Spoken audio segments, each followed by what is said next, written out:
break your neck, and you may have to like scoot down to the chair. That gives us a little more room, working space.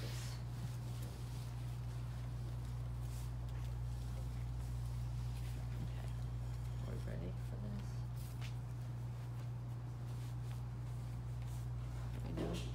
All right, you're good. Okay.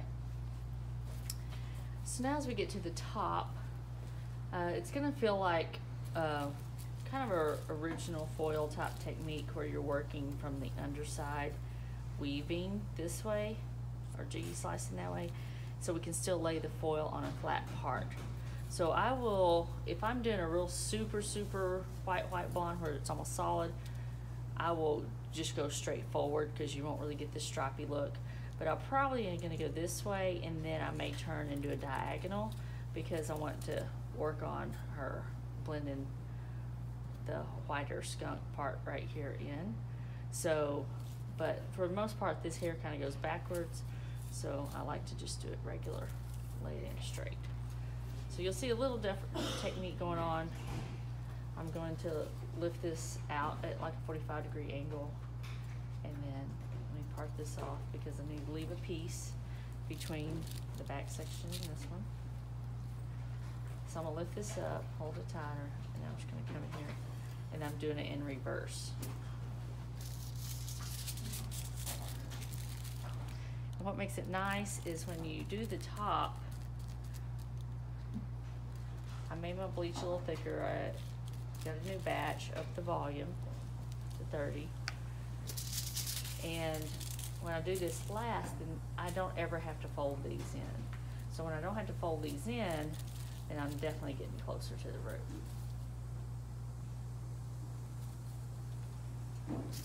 So I'm laying that in from the underside now. So I'm picking the foil up at the top left corner, and I still flip it. I'm taking very baby fine pieces in between because we want the top a little blonder. That has a brown. I'll put the brown one there. So I'm picking up at the top left, flipping it over, laying that in, and I work and get fairly close to the edge.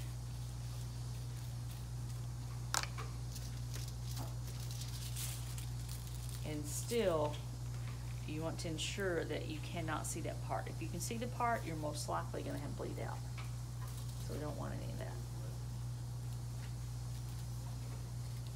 I'm taking just a little bigger jiggy slice from our brown one. Get a little more gappy on the top.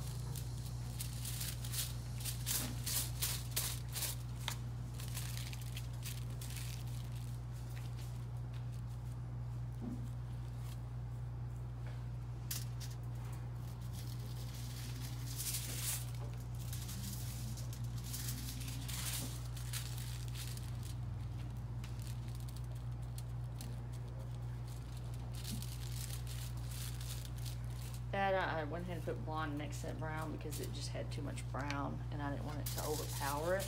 When I go that far down, I'm just going to lay another one on. I do not fold because you don't want to bring that color up into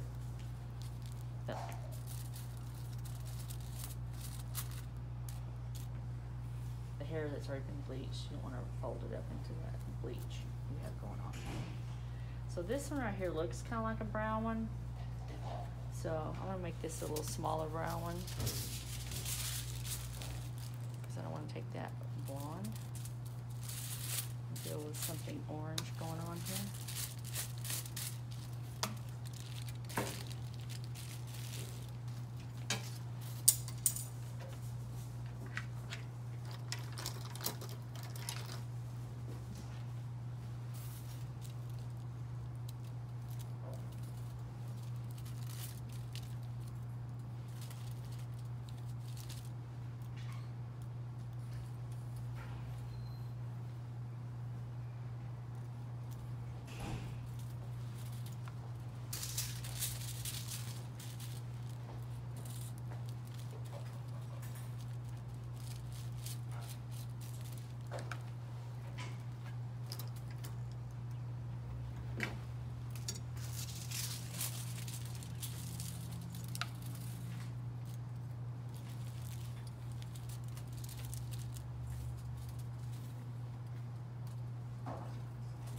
So when I'm doing my jiggy slice, one thing that I do is I look straight at that line.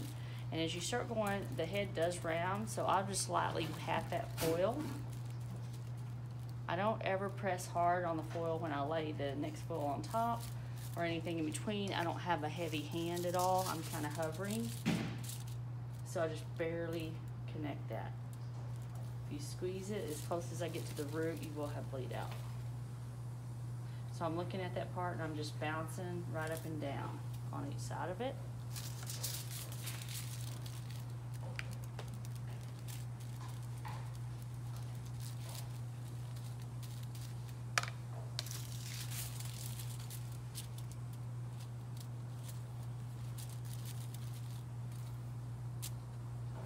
Check, see where the next brown one's coming up.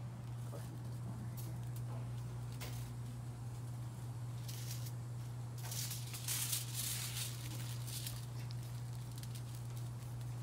On the brown one, we do go outside the foil.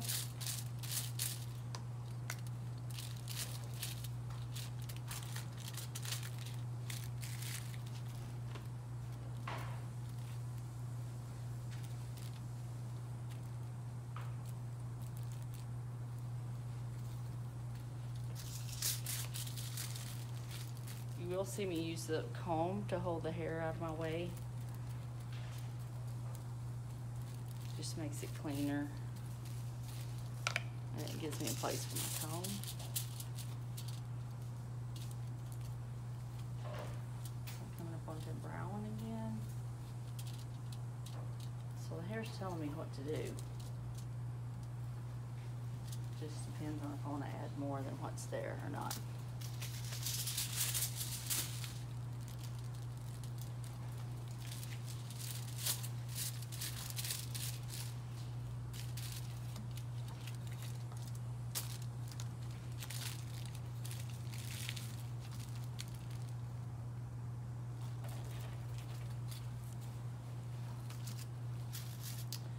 I have to feather this one, so I'm going to go ahead and use a longer foil just in case.